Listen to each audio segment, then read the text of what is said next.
Although the fundamentals of the braking system haven't changed, the way we service them has.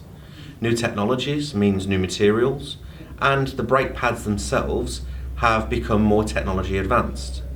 On top of that, we've got a big increase in electronic systems, both in ABS, electronic brake force distribution, and autonomous emergency braking have come into force. So on this course, we take you from the beginning, look through the systems, and also the important elements of servicing and repairing vehicles fitted with this whole array of systems.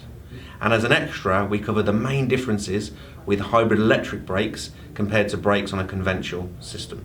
So if you want to join us for this braking systems, then book now.